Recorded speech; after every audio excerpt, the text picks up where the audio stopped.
This is Let Me Sum Up, your regular deep dive into recent reports on climate and energy.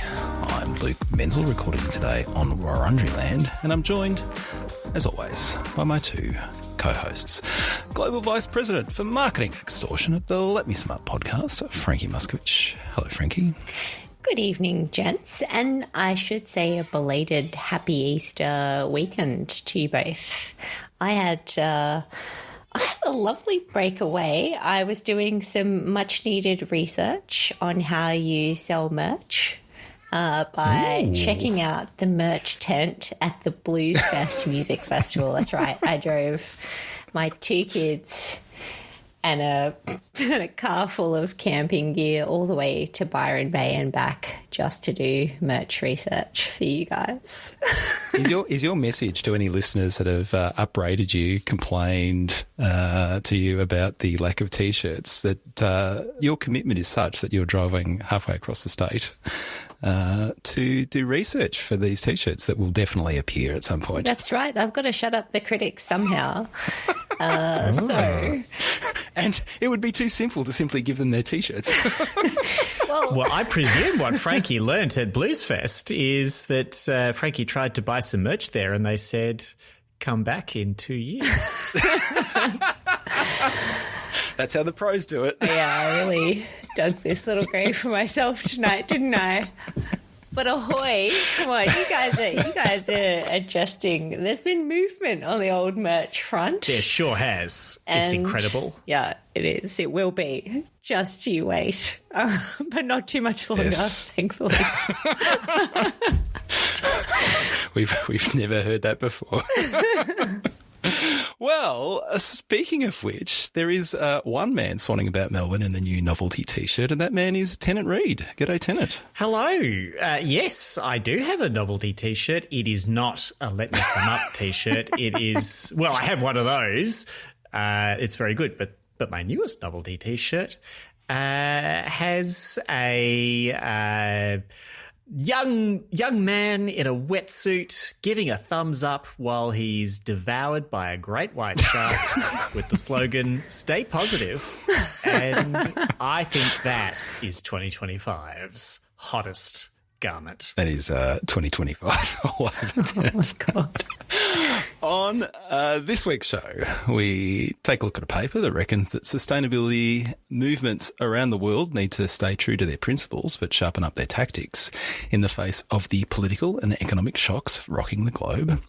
But first, the Clean Energy Regulator has released data on the first full year of the revamped safeguard mechanism.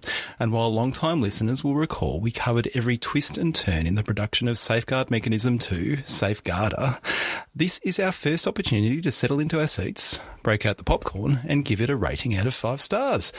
So, Tennant, I guess it is Judgment Day. Has SM2 decimated Aussie industry? Or has it created a Scrooge McDuck money bin of shiny SMCs for fossil fuel executives to swim around in? Why not both? No, look, this is the starter year of data for the version of the safeguard mechanism that is actually trying to do something rather than trying to be the sketch of an idea, of a skeleton, of a ghost of what would one day become a thing that did something. Shout out to Greg Hunt. Yes, absolutely. And Danny Price before his turn to whatever he is now. Safeguard, as we will all intimately recall, has turned into a baseline and credit emissions intensity-based emissions trading system. It issues baselines to all participating facilities. There's more than 200 of them. There are lots in resources, but there's also manufacturing and even a bit of transport. Those baselines fall every year by, in general, but not always, and we'll get to that in a sec, 4.9 percentage points per annum. If you do better than your baseline, you earn credits, safeguard mechanism credits. If you do worse than your baseline, you need to You need to do something. You need to buy some credits that are valid, or you need to get a special multi-year, I promise I'll come so much gooder in the out years that this underperformance will be fixed plan, or you get into trouble.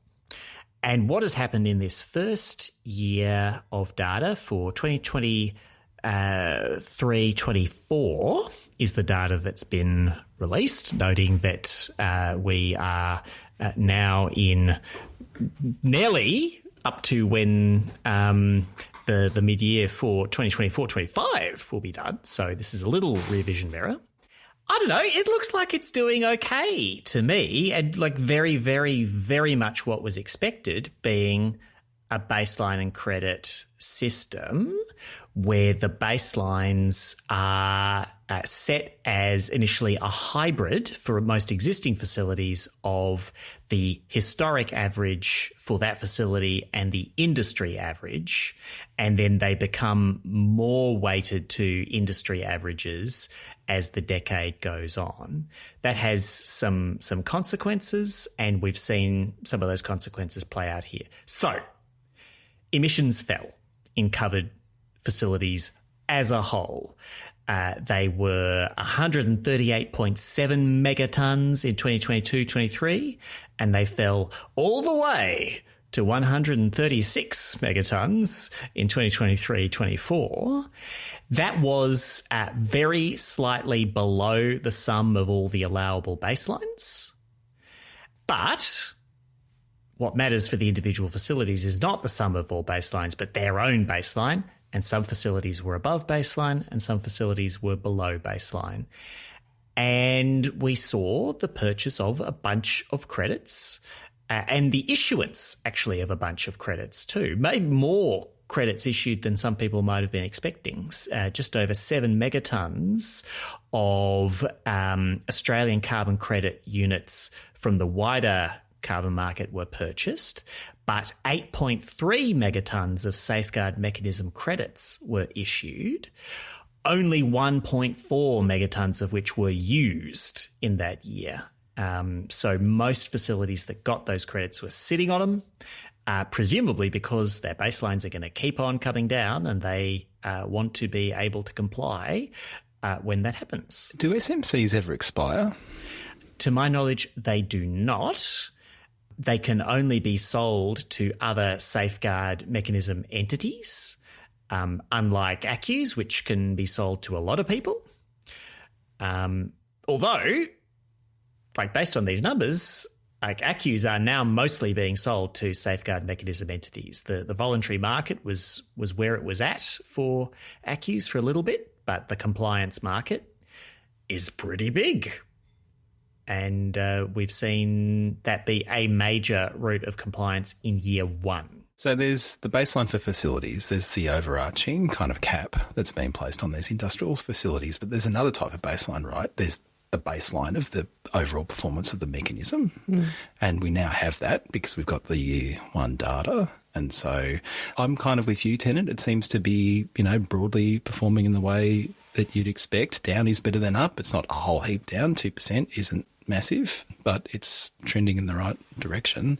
But what's really going to be fascinating is how as you turn the ratchet, that 4.9% reduction in baselines for most facilities, how does that affect behaviour in the market? How does that affect actual emissions reductions on site? How much reliance is there on offsets or SMCs? Like, we'll have a lot more to talk about in year two and in year three, and as we head towards that safeguard mechanism review, which is 2026-27. Yeah. That's the data that we're really going to be pouring over. What we have here is a baseline to measure future performance against for the scheme overall. Yeah. I mean, I think we all read some of the reporting around this, right? Like you can pick out individual facilities, and some of that you could logically kind of question, is this thing working, when you look at, because baselines being intensity focused, the idea is you're not trying to stop these facilities from increasing production, right? So long as they can do what they're doing, but do it on a less emissions intensive basis moving forward. So things like the Gorgon gas fields, getting a bunch of ACCUs in year one. Like, I think there's a temptation to zero in on specific facilities. Facilities? My God, am I making sense? They are facilities. You totally are making sense. Some would say more sense than this policy, but I disagree. I think this policy makes every bit as much sense as you. I feel like there's a Smeagol Gollum thing going on with you tonight. A little bit. Lots of arguments with yourself.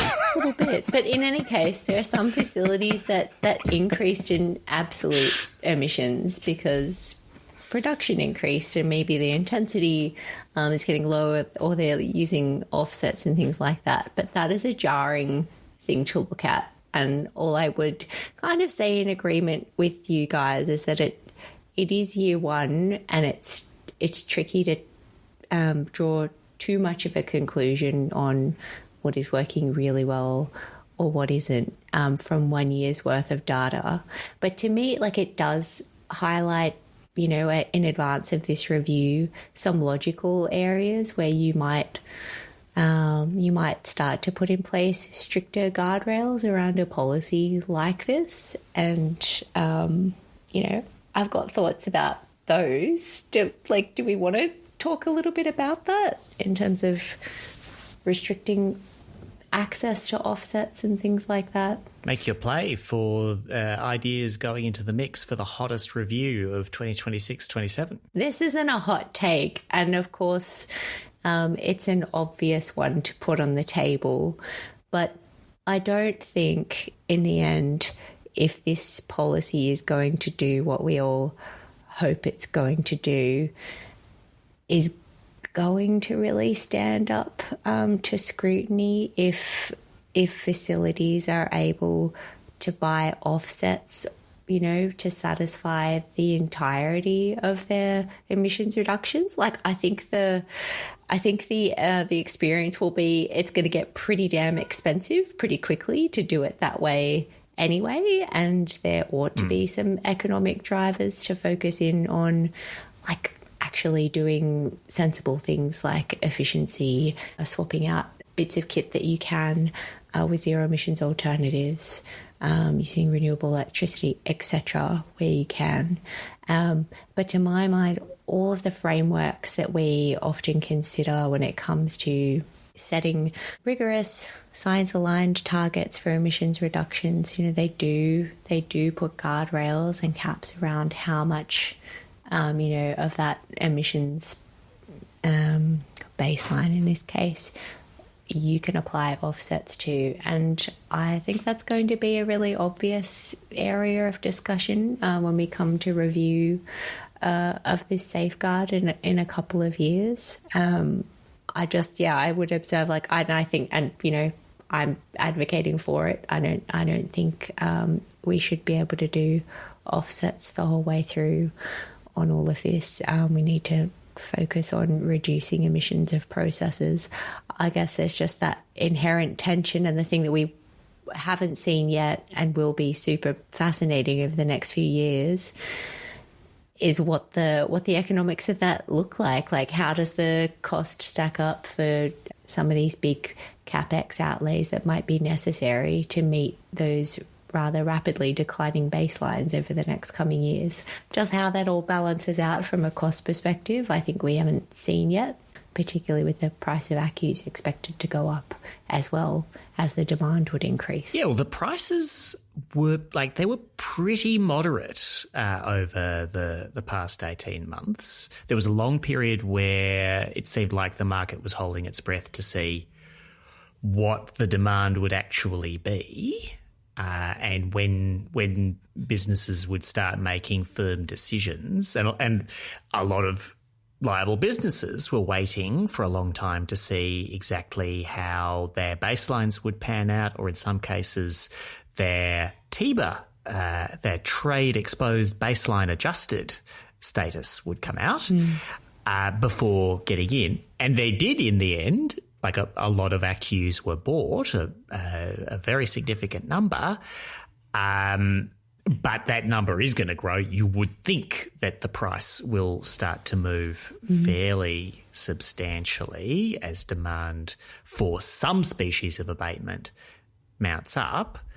And then, like a lot of questions will be. Like there are many things that people complained about. There were a lot of views sought for a Guardian article from Adam Morton that we'll put in the show notes.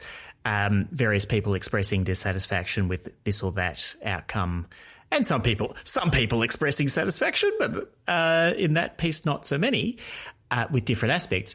The concerns that people have got, whether they are liable facilities emissions aren't being properly measured or estimated in the first place.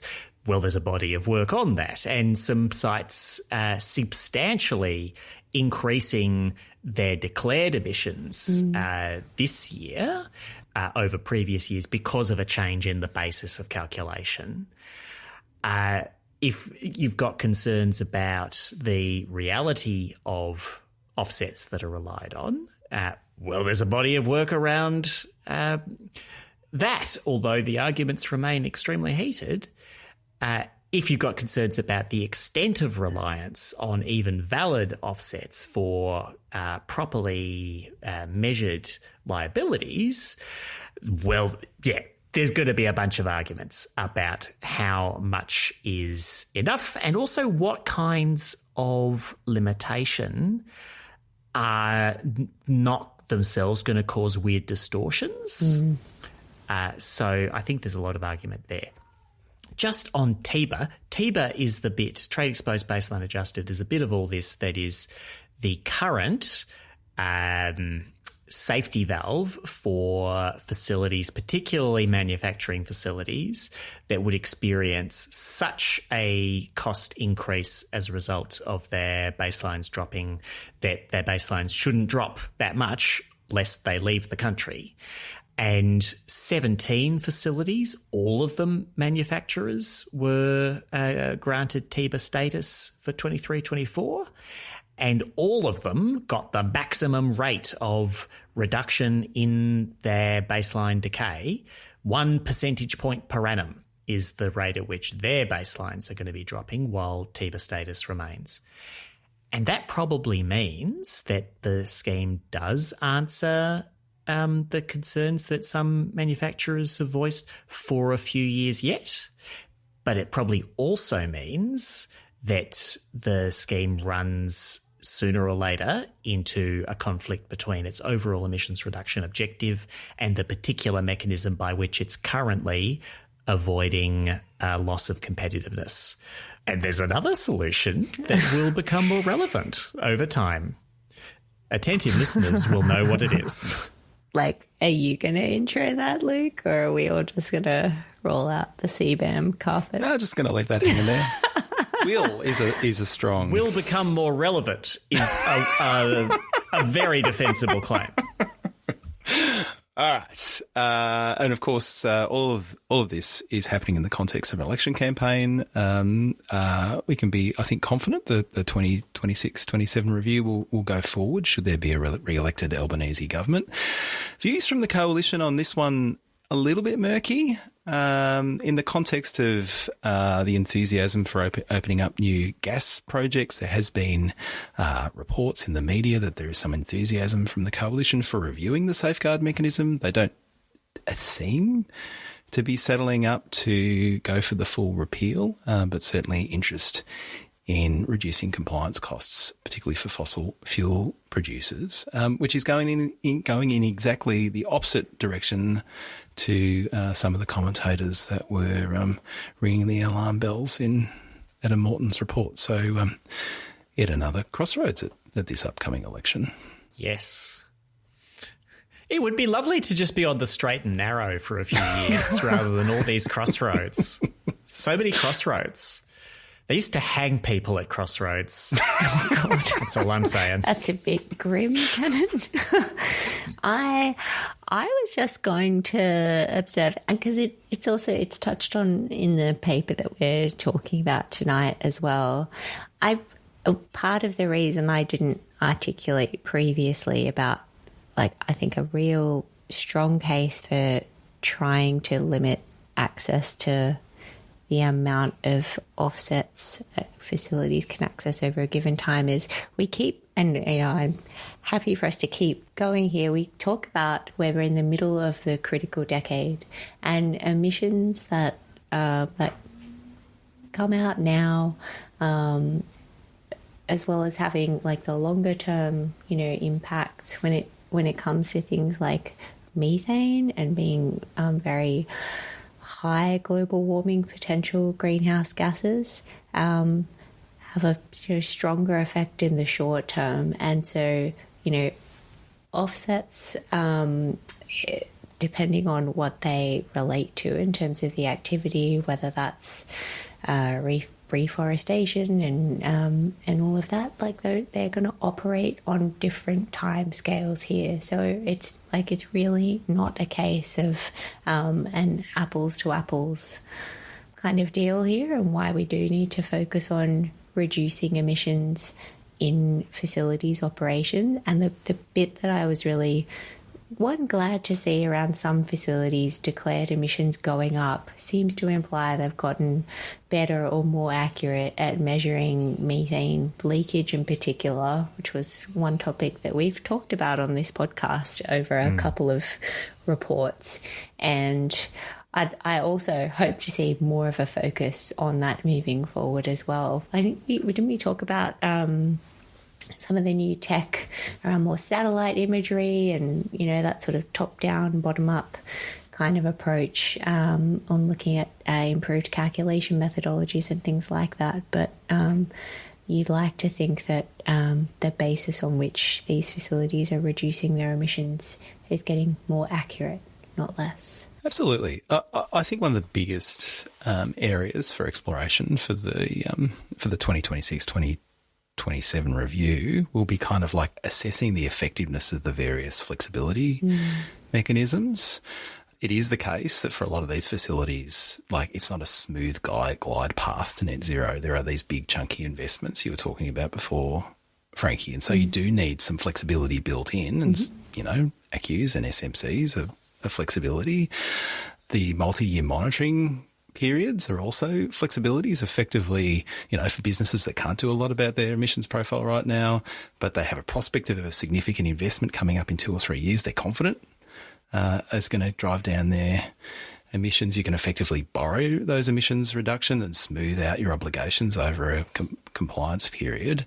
That's really potentially helpful in the context of a very large industrial business contemplating a big investment in theory. And there's 6 companies in this period under this new reform safeguard mechanism that have opted for making that commitment. It'll be really interesting to see how that plays out over the next few years and see if that's proved to be an effective strategy for them, because if it is, that is a type of flexibility that could be something that a lot more companies opt for. Or maybe it doesn't work out as well, and there's other things that we need to be thinking creatively about supporting those companies on that journey, because the trick is to drive the emissions reduction, drive the on-site emissions reduction, but also maintain the industry in Australia. And the last observation from me is just the safeguard was quite a big reform. There were a lot of moving parts in it, and it's gone over quite smoothly. We shouldn't be that surprised at that, because not so many years ago, more than 10 years ago, yikes, a carbon price was introduced, a full-on carbon price was introduced in this country with about a year's run-up. But this was a substantial reform, and compliance has been very good. There's a handful of non-compliant companies, and they're non-compliant because they went out of business. The opposition had a crack at trying to frame it as a carbon tax. That didn't really go anywhere, largely because nobody understood what the hell it was. It's a safeguard. It guards safely. And we're at a point now where we're going into election and it's kind of a non-issue, which I think is an achievement in and of itself. Yes. Shall we chat about a report? We should. You're getting too comfortable there. It's time for some shock therapy.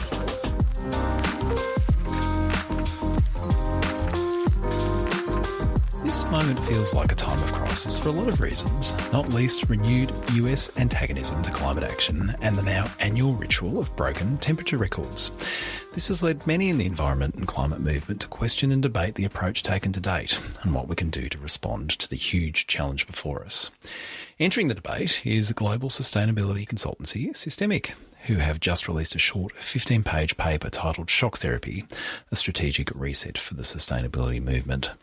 In it, the author sets out a succinct 7-point plan for modernising the approach of activists and sustainability professionals so that we can effectively navigate these shocks and accelerate systemic change. Drawing on interviews with over 50 sustainability leaders, the paper proposes refreshing our tactics by framing things better, focusing on delivering benefits for families and local communities, and spending more energy building the new clean stuff and less trying to shut down the old dirty stuff. All that and AI. More AI, please, because AI is going to save us, obviously. Frankie, on occasion, you have been known to ruminate on the bearing and seaworthiness of the good ship Sustainability. What did you make of this paper? I thought just at the outset here, this paper packs a lot into. It's like 15 pages. I thought there was lots and lots of food for thought in this paper, and also thought it was really well timed as well.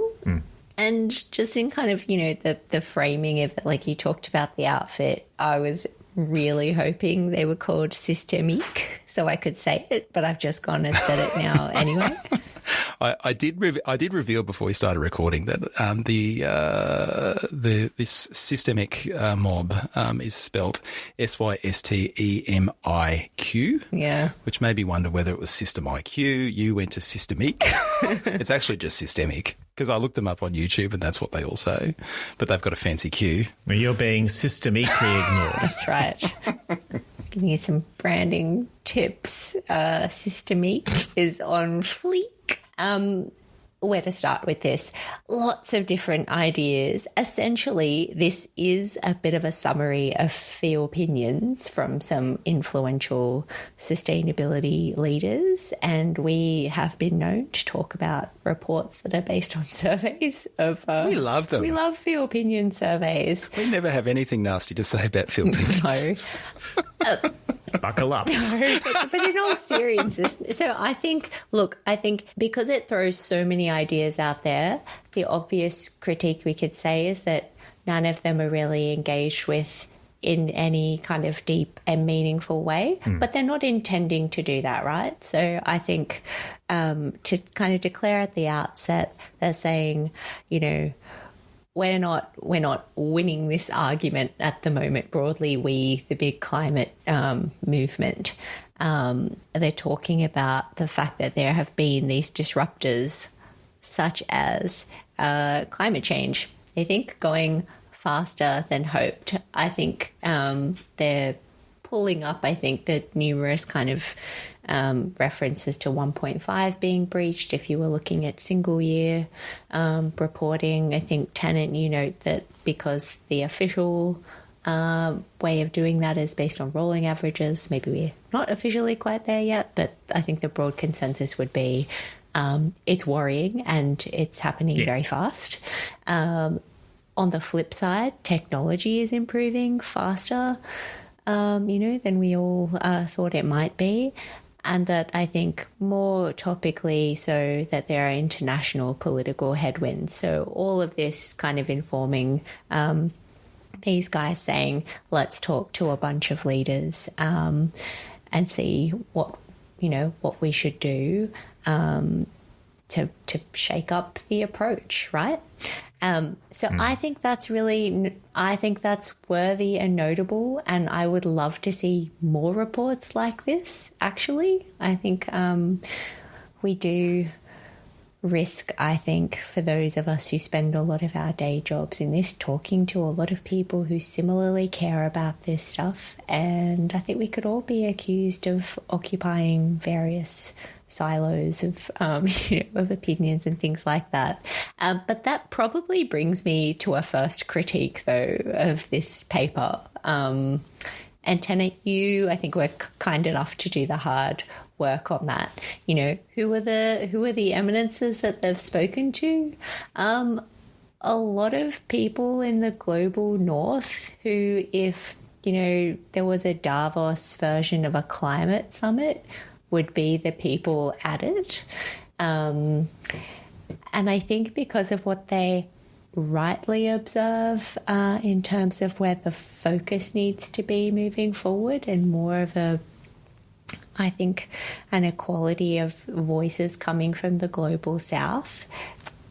This paper is a little bit guilty of one of the failings that it accuses the climate movement of being, which is a sort of top-down command and control kind of message for the climate movement that emanates out of big forums like COPs and things like that. So I do have a little bit of a problem with the nature of the group that they've spoken to.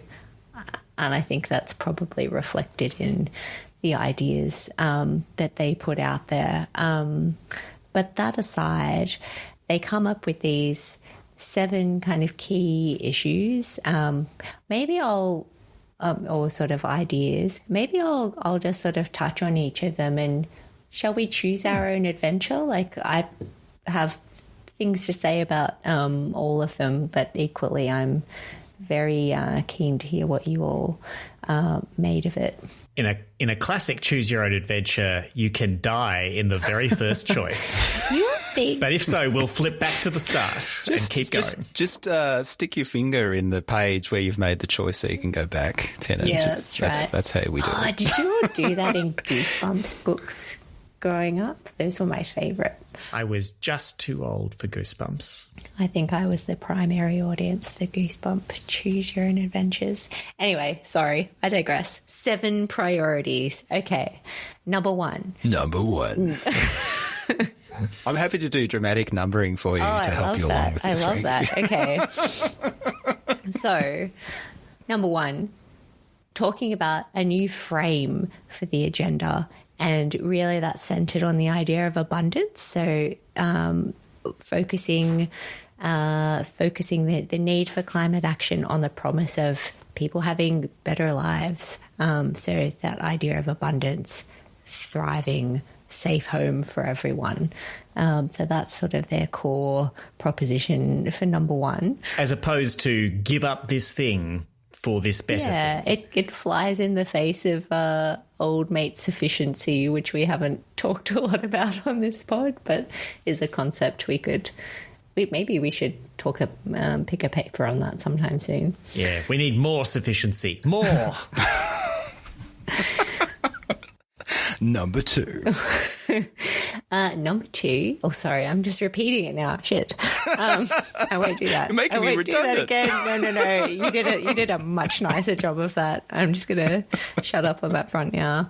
A practical contribution to near-term political priorities. So this idea being, don't ignore the current political context in which we find ourselves. Play into it. Make sure that the argument for the things that we're talking about is geared towards healthy economic growth. This is a very pro-growth, I think, sort of paper, and that makes sense when you consider the people they spoke to. Addressing cost of living, security, pulling climate people out of the culture wars, right? So putting it front and centre in that kind of near-term political paradigm. And they're really saying in this one that you need to be able to win the debate within a political cycle. Yeah. Right? Mm-hmm. Like, you can't be talking about 5, 10, 15, 20 years or subsequent generations off into the never, never. You need to kind of be like giving people benefit now that is tangible and that they use as a basis for making political decisions as well. So you have the kind of the political framework for driving this change. Yeah. Putting a pin in this, Is that idea actually any different to what, for instance, the Biden administration's version of climate policy thought it was doing? Pin. Moving on. Number 3. I'm loving this so much.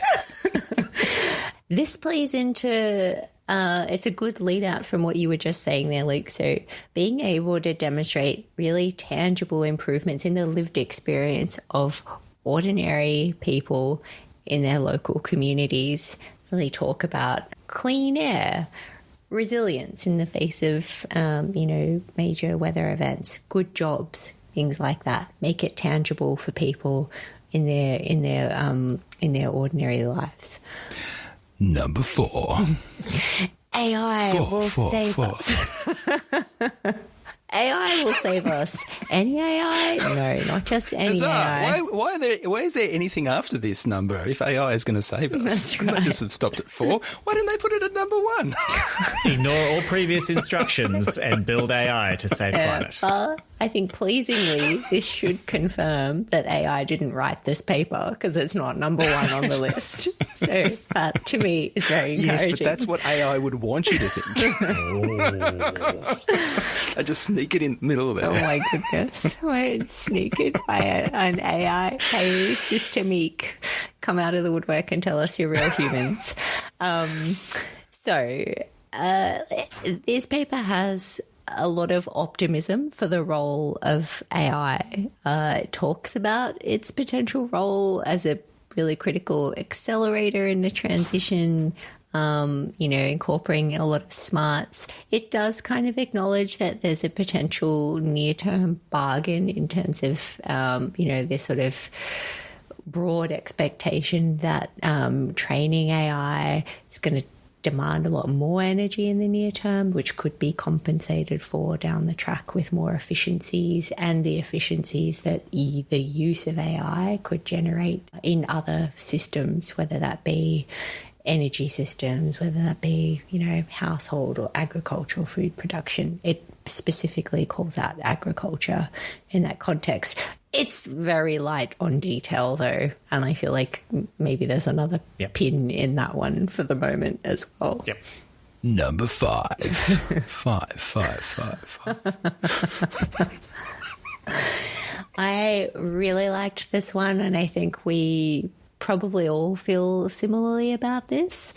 And it goes to an unflinching recognition that the pace of the transition will depend primarily on how fast the new system can outcompete the old system. Energy is the obvious one to seize on there, but this applies across the board. Did you all, I feel like almost every paper we read, you can draw a link back to the whole piece around deployment at scale, and that's what's going to get us there. Is that what you guys thought of when this one came up? Yes. Like that bit was like very much written to appeal to people like me. And I think there's probably room for a lot more contestation and acknowledgement of the tensions with people who are not like me, who feel very uncomfortable with some of that message.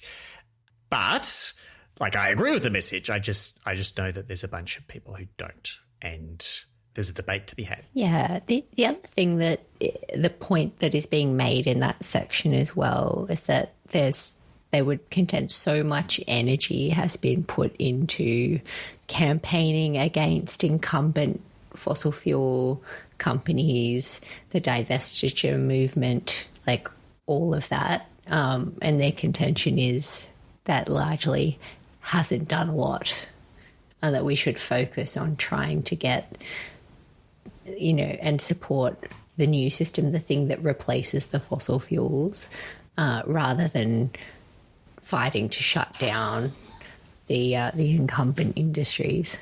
That is a very controversial message. Mm-hmm. I fully agree with it, but it is so controversial, and it is... All right, so to bring forward one piece of subsequent discussion here, I don't know how persuasive this group of people is with the frame of, well, we have tried this approach of opposing fossil developments and it hasn't delivered results, so let's do this other thing that's more about building new things. That is what this cohort of people largely always wanted to focus on. And I don't see that either. I don't either see that being super persuasive to people who have spent the bulk of their organising effort on opposing bad stuff. And I don't yet see a huge amount of reconsideration by those people. But, I'm off in dirty centrist land, so why would I see that? Number 6. Would see us doubling down on putting climate and nature, which they would include physical risk in, onto the spreadsheet. So basically on the balance sheet for public and private investors, especially ones they would argue take a long-term view over investment. Things like institutional owners, pension funds, sovereign wealth funds, all that sort of thing. Family-owned businesses, like, sure, the family-owned business is going to save us all.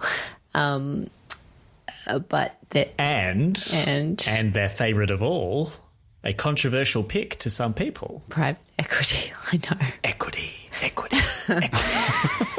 Well, I did say that these people would be the Davos of the climate set. So, yeah, I mean, they're very bullish on the role of private equity in their transition.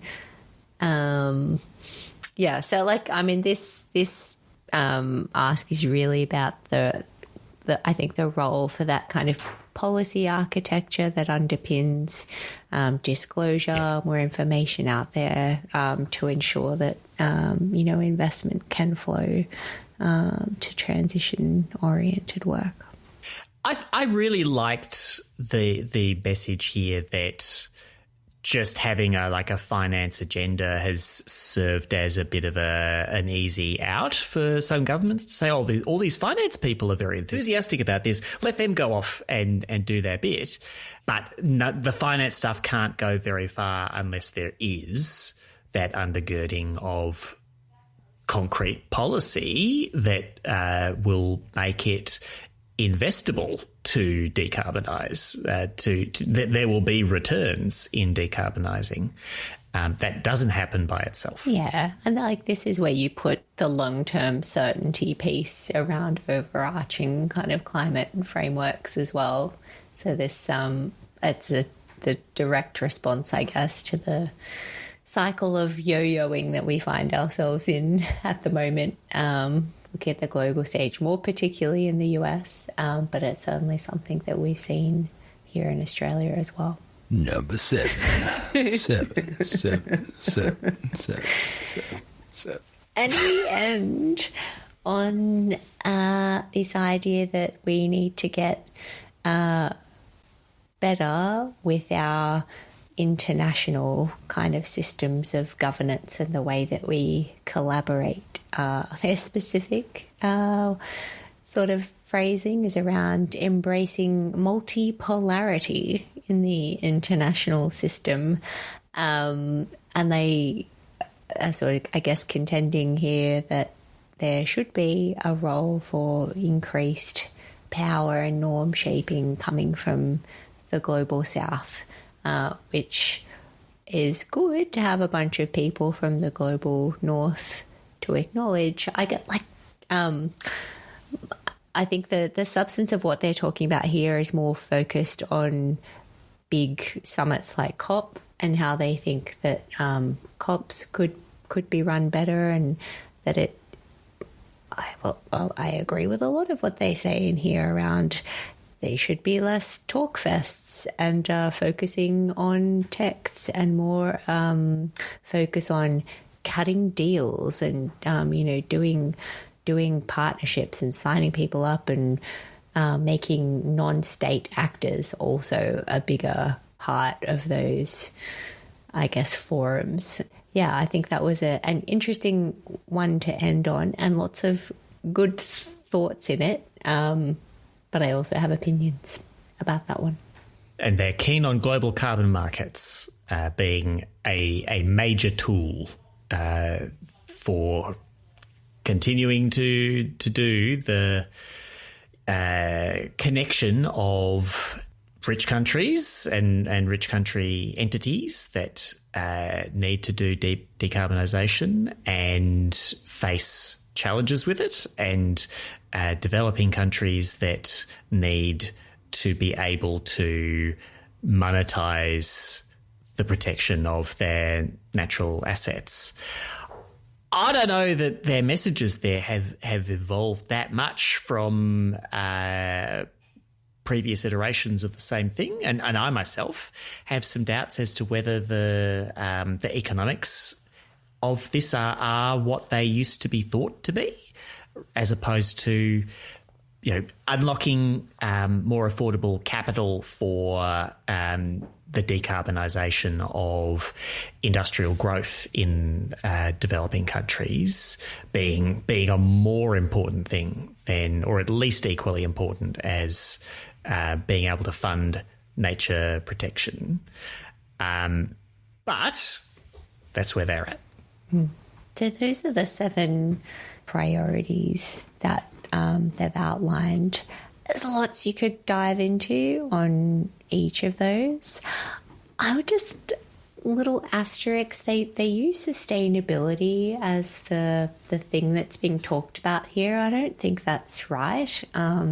This is like mostly or almost the essence of what they're talking about is about climate change, and just not to be a stickler, but sustainability is a much broader movement than that. And it actually would have been really nice to see other concepts that you would think about as central to sustainability, the social element of that. So this goes to social license, it goes to empowerment, it goes to people not being enslaved in the production of goods and services that are a part of this transition. So I would just, maybe my note for the systemic crew is that this is not really a list of priorities on reforming an overarching sustainability agenda. It's very much focused in the climate space, and that was just annoying to me, so I need to declare it at the outset. They do make some passing references to the need to bring the nature agenda together with the climate agenda, but it's touched on and then moved on from relatively quickly. So far we've been quite negative about this paper. I actually enjoyed reading it. I want to put that out there. It's a short read. It's well written. Look, we've been reflecting on and off on both the main show and in the bonus content about, the changed environment that we find ourselves in as environment, climate, energy professionals. There was a genuine shock in the global effort to deal with a bunch of really complex issues in November 2024, and we still haven't worked it out. And I think that that is true of us. It's clearly true of the luminaries that have contributed to this paper. It's true of the author, and I think that's okay. And there has to be spaces where people can think out loud with half-formed thoughts, and then they're necessarily going to be, shaped by the places that they're coming from. Like this systemic crew, they have their network that is easy to talk to, and there's a bunch of really smart people in there, and why wouldn't you talk to them? That's okay. We need to make an effort, and maybe they need to make an effort to go and talk to other people as well. But I feel pleased that this paper exists because it's kind of like a mix of stuff that's super obvious, like you need to make the effort relatable, to stuff that is actually kind of grappling with how you sort of evolve sort of fairly calcified systems to deal with this new reality. Like they're really trying to think through how multilateralism even works in a world where the US is, at best on the bench and, probably antagonistic to what you're trying to do. And so you've kind of got to go in going, oh, well, I'm not going to love every idea in this paper. Some of them are going to be half-baked. Some of them are going to be interesting. I sort of read it as like every sort of 4 or 5 paragraphs I got to something. I thought, that's interesting. I'd really like to read or think or talk to someone in more detail about that idea. And I wish someone would go and write a whole paper on that sentence. Yeah. But I think that's kind of the point in the process where we are. So I have an open heart to this paper. It is by no means a perfect paper. I felt sort of more of the therapy of reading it than the shock. Like it was like good to be in a space of just being with someone as they thought out loud about how we deal with all this craziness. And so, yes, I commend it to our listeners. I think it's worth flicking through, and you probably hit on 1 or 2 things over the course of this paper that you haven't thought about in that exact way before, and might spur some other reflections. I think I agree with that. And where this paper is extra thin, it's still like what it's trying to do is not be super definitive on any of those issues, but to provide an alternative vibe or affect to the place that parts of the climate movement find themselves in. So that like the AI piece, which is very arm wavy, I think is better understood as like, well, what do we have to just say everything is terrible, or can we have like an aspiration to this thing that is currently very big in investor land and in business land, and maybe is going to be big in the real world. Well, there's a better version of that we could work towards. And yeah, we're pretty hazy on the details, but we don't just have to chuck rocks and say, isn't newfangled stuff awful? On the finance piece, the saying nice things about private equity, a lot of people say bad things about private equity. And this is like, well, do we have to pre-declare a bunch of enemies, or can we find a basis for collaboration with standards and principles? And I don't know that they've cracked that, but that I think that's what they're trying to do. And yeah, I agree. It is a stimulating paper, even if it stimulates you to shake your fist at it and go no, which will certainly be the case for capital S, capital P, some people reading this.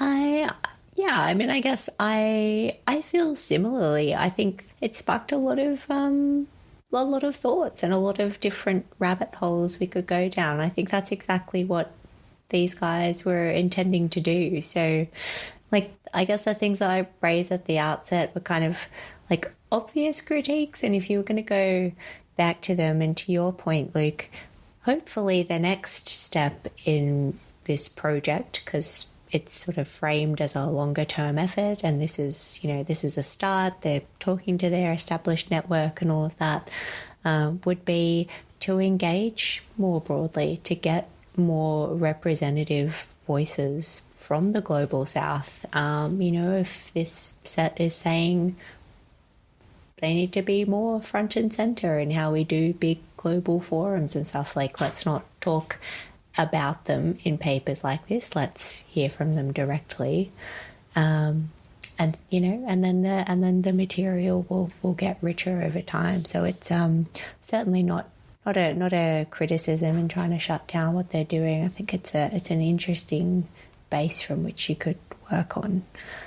What did you make of the overarching framing, the abundance framing? So I'm very sympathetic to this, but this is the subject of a huge amount of interest and debate in the US right now, in particular, as not just climate-oriented people, but the whole centre-left and left fight about what went wrong or didn't, in the Biden administration and what people in that world of the US version of a centre-left and centre and left should be pushing for next. And it's all very heated. And one version of that is that, that administration was trying to do a bunch of things that sounded very good to many people, but they weren't able to actually get many of them done or done very fast because everything, particularly in the US, but I think there's resonance with many other advanced economies too, everything is very slow, and it's slow for a bunch of good reasons as well as bad reasons.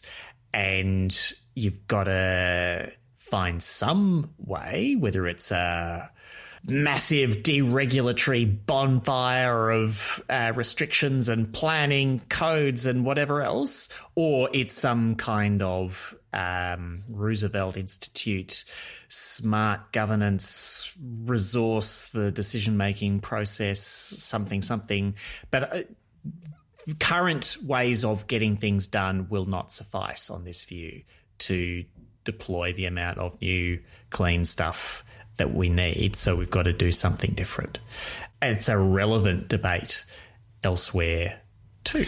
So for mine, there's kind of actually only 4 recommendations in this paper, really, because 1, 2, and 3 are just a riff on the same theme, which is this abundance theme, and kind of like building a narrative around how this transition will make your life better, and then delivering that narrative so that people have the lived experience, and that being the basis for accelerating momentum for climate action. I did enjoy it.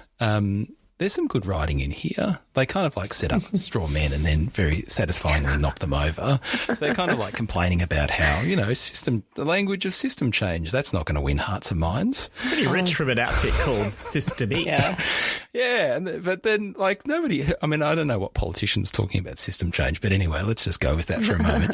And then they get to say perhaps the first rule of system change is don't talk about system change. There are some zingers. I've got to give it to them. That's a banger line. And then they have this that further on. They say people don't dream in carbon budgets. They dream in flourishing neighbourhoods of cities lined by trees, not traffic, of affordable food grown in healthy soils. I think whoever's writing this is a frustrated speechwriter. I do not feel seen by that passage. There's a piece in this that sparked a bit of reflection from me, and it's where they talk about, if you were to try and learn something from successful populists, it's to talk to people in words they relate to about the things they care about. Yep. And the further reflection is a lot of the more powerful movements rarely come from that command and control style messaging that emanates from the top down, whether that's, and the obvious example here is like national governments versus more community-led initiatives. And the piece that is connected to this further down in the paper as well is this idea that so much of the focus on the climate transition has been around investment in and deployment of like mitigation strategies, and the resilience piece in dealing with the physical risk, the climate change that is already here, is often overlooked. From a financing perspective, there's not nearly enough focus in a policy context as well. And that starts to matter when you think about needing to build up this social license to do more of that, because you're not getting to the heart of people's lived experience on the ground.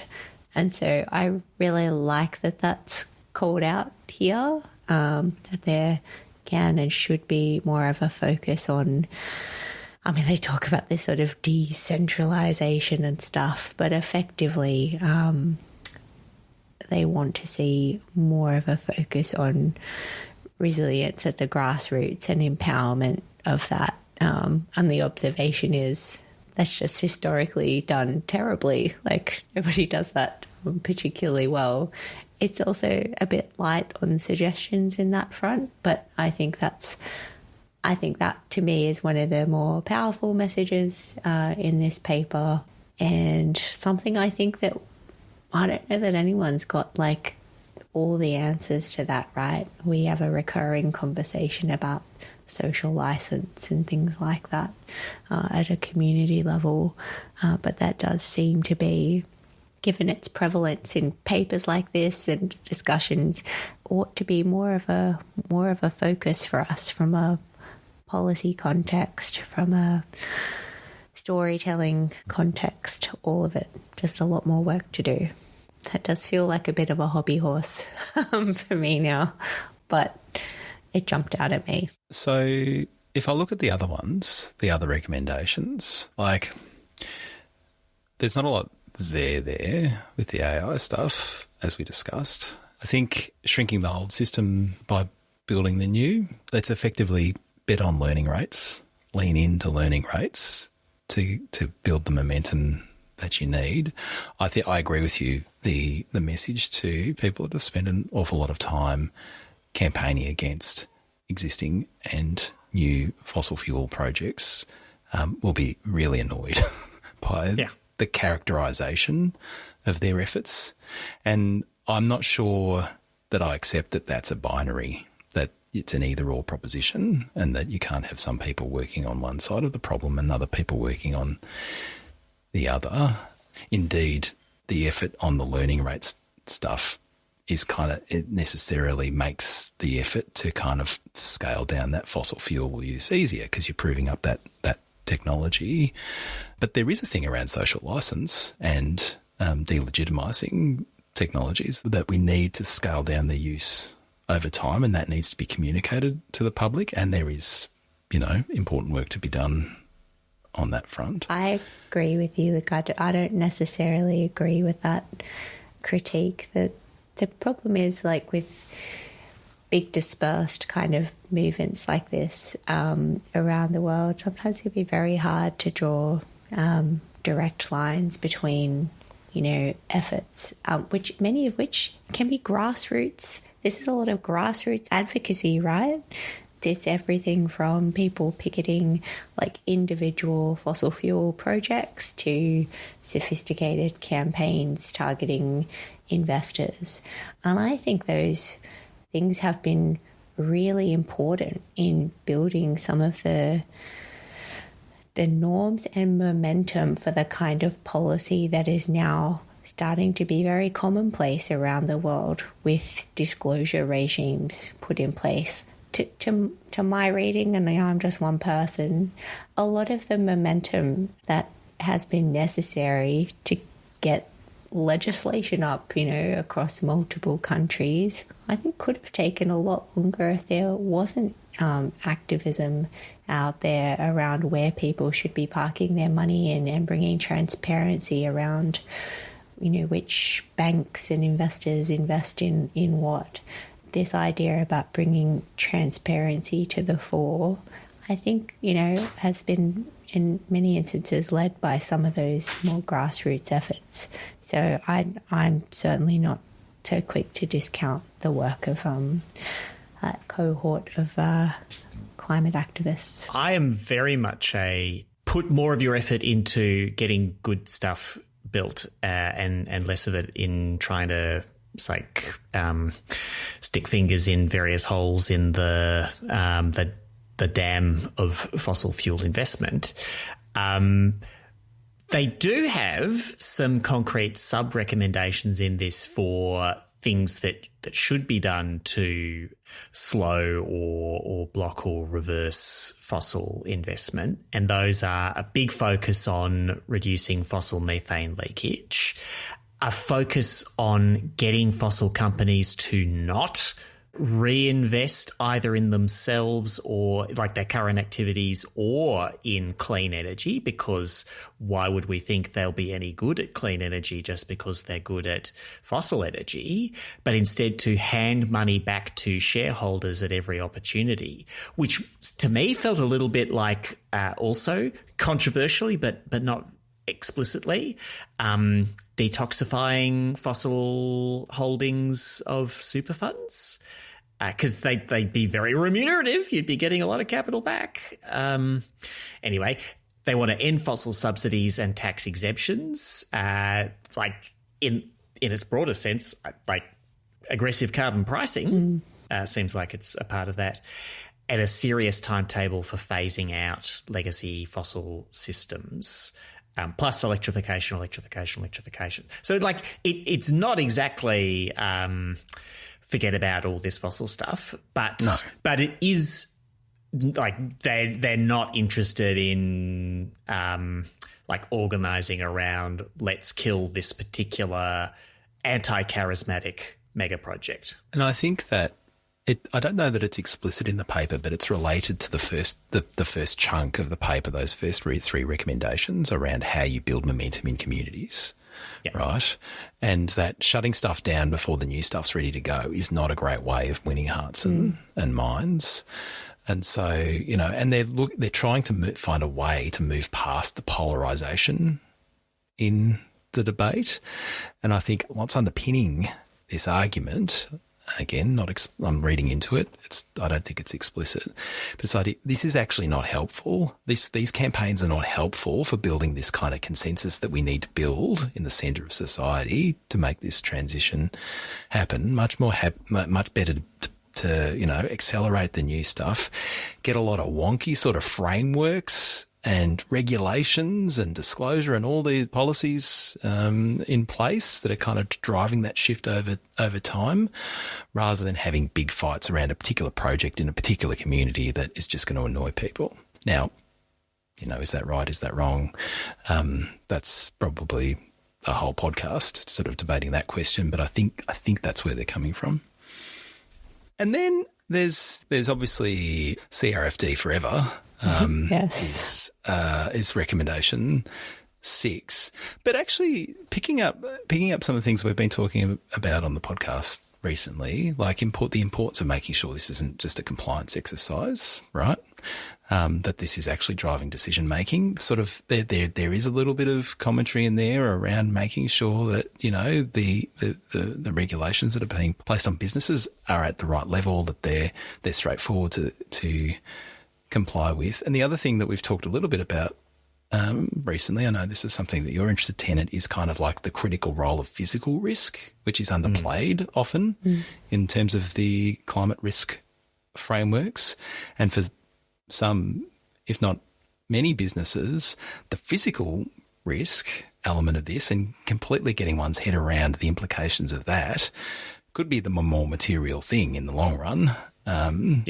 Than the mitigation piece, right? Yeah. So they do have some useful messages there. Also some things that either didn't make sense or didn't make sense to me, like saying that the physical risk exposure understanding will wind up functioning something like a carbon price, which I was like, I don't think there's any correlation between your physical risk exposure and your association with emissions. But maybe I am overly literal. Yeah. I mean, my reading of that, and its paper does go to a little bit of commentary around this, was effectively in the absence of more broad scale efforts. A lot of this is happening by default through insurance costs for people at the moment. So if you're not going to put in place the policy or other safeguards to, I don't know, like I have a very built environment kind of framing around this because that's what I do for my day job. But they're effectively saying, you know, that the cost of insurance is now kind of acting as a bit of a like it's sort of the regulation in this space. It will start to dictate what is feasible in terms of where you can build houses and things like that, because the climate, the physical risk is then priced in to insurance such that it starts to... Well, it's a forcing mechanism for all kinds of issues, if not systemic collapse, but there's no direct relationship between that and where the emissions come from necessarily. So No. I think that's what you're getting at, Tennant, isn't it? Like Yeah. it does not function as a carbon price. It functions as a big hammer that's everyone's being hit on the head with. Yep. Which will focus people's attention on the climate issues. Policy making to some degree. perspective, from a system level perspective, maybe. But it does, like my dog's having a very interesting nightmare there in the background. Dreaming of carbon markets, perhaps. Maybe. I had a dream the other night where I had travelled back in time to 2009, and I was trying to explain to people in the Australian Parliament everything that would go wrong for them over the next decade or more around carbon pricing. And I did not succeed in the course of my dream in resetting history, nor will I say who I needed to influence, whose fault was it. Very unproductive dream. Did you, in your dream, try and sell them on a carbon border adjustment mechanism? And Well, that would be a different sort of dream.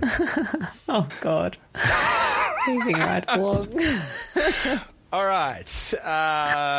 Rec 7, rewiring multilateralism in a fragmented world. And I think that the rewiring is that they're talking about, or at least a chunk of it, they're talking about, an elevated role for the global south. And I think that we, laid appropriate criticisms at the foot of this paper for not really talking to a lot of people from the global south. They are elevating examples of leadership in this space from the global south and making sure that they're prominent in the paper.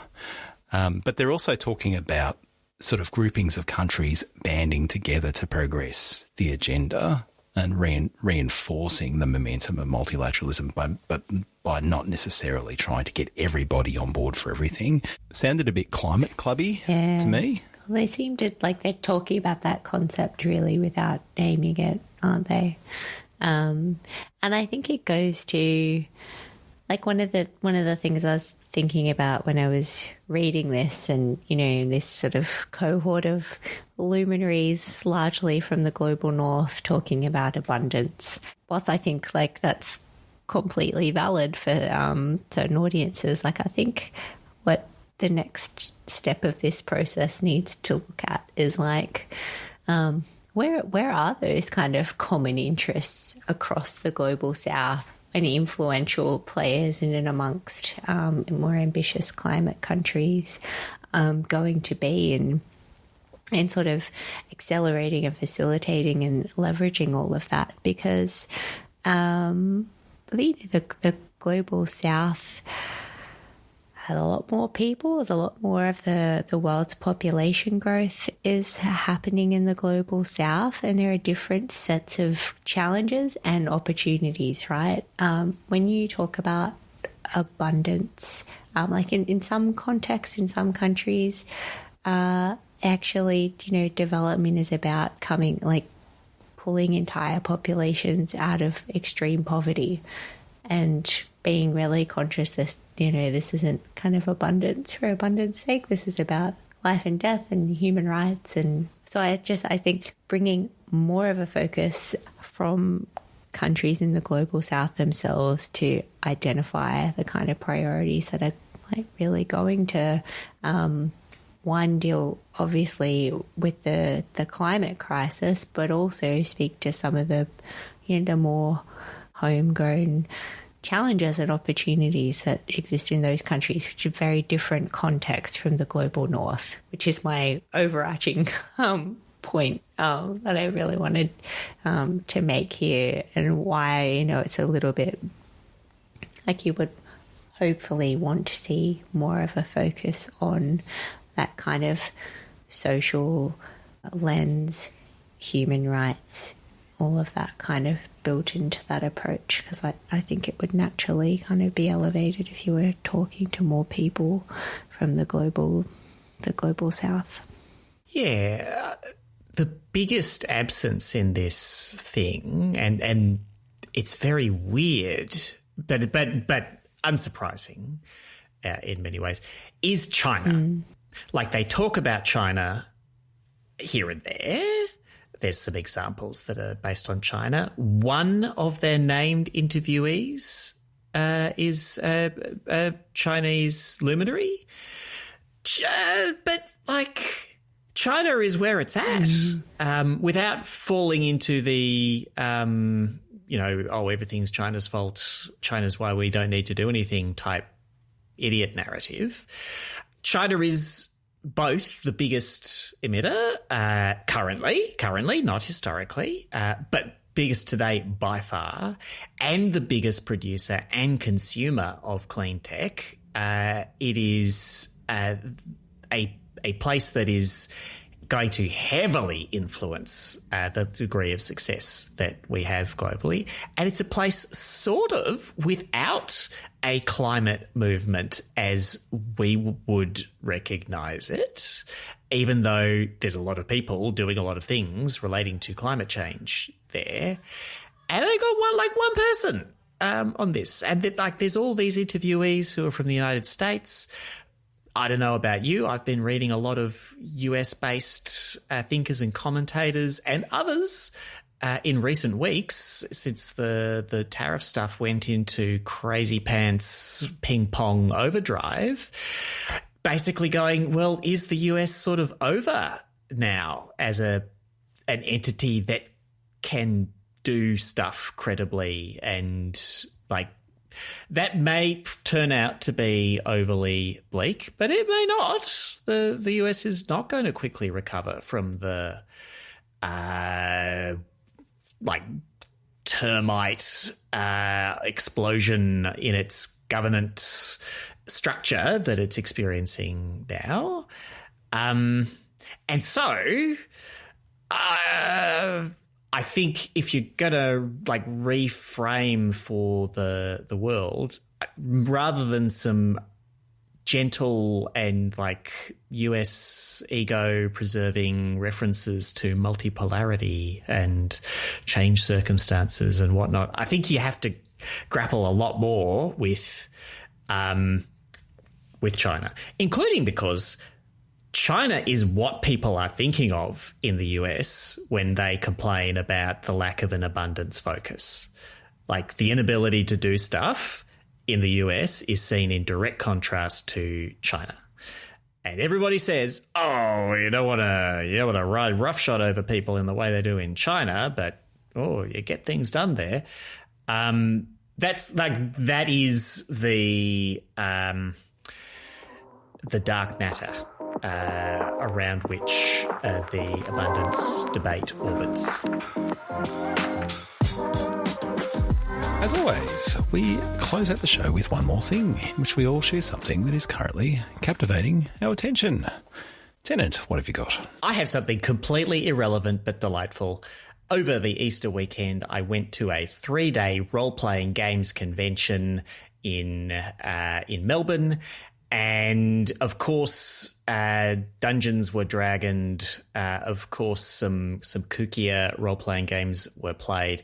But I want to highlight, in particular, the Alchemy collective role-playing game experience that I did, where a group of us were presented with a bunch of real vials of unnamed chemical substances and a bunch of lab equipment, and given some alchemical notes and challenged to produce a bunch of substances and reactions in order to reveal a hidden message, in order to solve a puzzle box, in order to open a chest, in order to receive our graduation certificates from Alchemist University. It was the most fun I think I have had at a convention of this sort ever. It was great. So we'll put some names in the show notes, but Conquest in Melbourne, it's the place to be.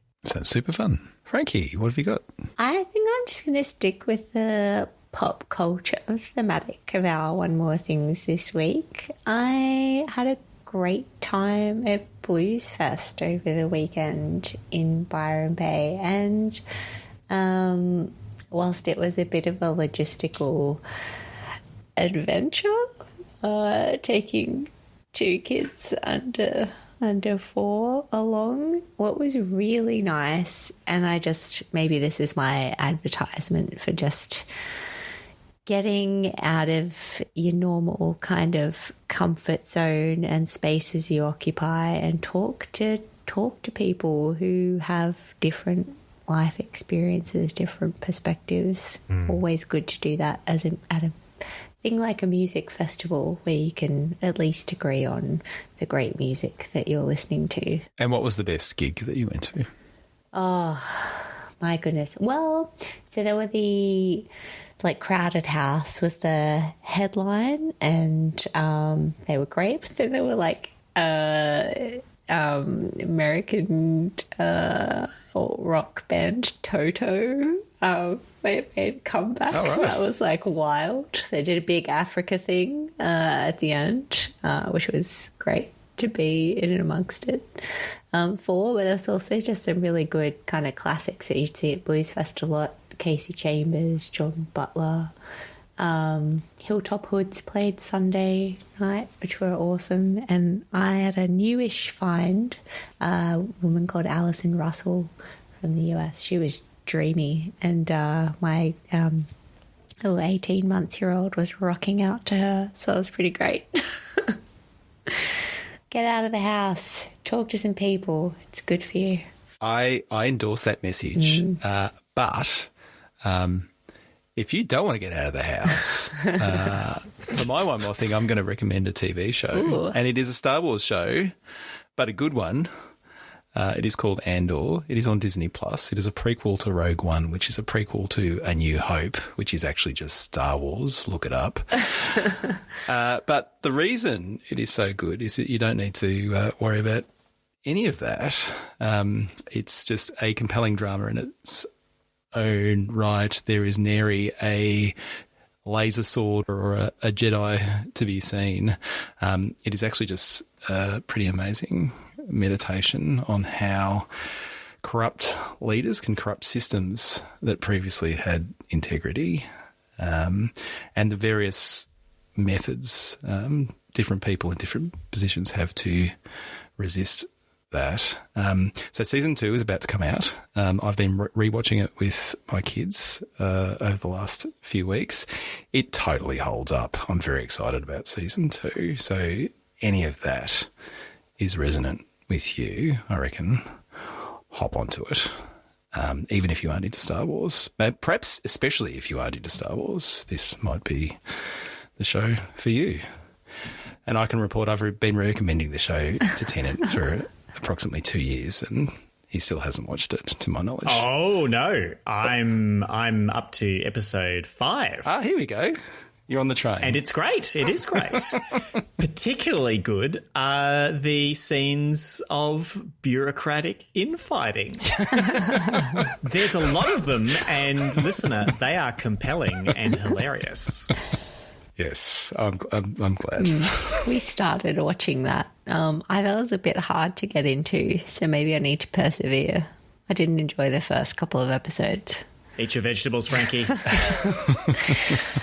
Yes, team. All right. Well, we are almost done, but every fortnight we record a bonus episode called There Is Too Much, in which we let our hair down, we shoot the breeze, and we cover something that we weren't able to get to on the main show. And on this next episode of There Is Too Much, which will drop the day after this episode that you're listening to right now, we're going to continue our coverage of the Australian election campaign, but bringing a sense of public service to the endeavour, this time by lending a helping hand to the many undecided voters in our audience. Isn't that right, Tennant? I hasten to say we won't be making recommendations. What we will attempt to do in question mark 30 minutes question mark is give an idea of the climate or energy policies of, I think at last count, 9 different options from the electoral landscape. So good luck to us and good luck to you if you don't have access to that fountainhead of data when making your civic choice this May the 3rd. Yep. So it's coming out tomorrow as this episode drops, so plenty of time to get across all that detail in time for early voting. So, I don't know, stride purposefully past all those how to vote cards to patreon.com/let me sum up, or alternatively, you can recline languorously and sign up on Apple Podcasts. That is our show for today. This podcast was edited by energy professional and podcast tragic Mark Spencer from Hugh Media Studio. The paper we covered today was submitted by LMSU mega friend Kylie Turner. Tennant, if our other listeners want to be cool like Kylie, what should they do? Well, they should take a good hard look at themselves because they're unlikely to measure up to Kylie. But if they want to send us stuff, they should send it to mailbag@letmesumup.net. And Frankie, we also have a Patreon. I mentioned it briefly. Tell us a bit more about it. You can find all the secret squirrel hair letting down juicy, delicious boko that we record alongside our main episodes. And thanks to all of you fabulous super summer-uppers who chip us a few bucks, that helps us pay to get this here podcast edited for the fabulous Mark's services. So juicy boko in abundance, I might add, over there waiting for you on the Patreon. So get on that. But for now, for Frankie Muscovich and Tennant Reid, I'm Luke Menzel. Thanks for listening, and we'll talk to you again soon.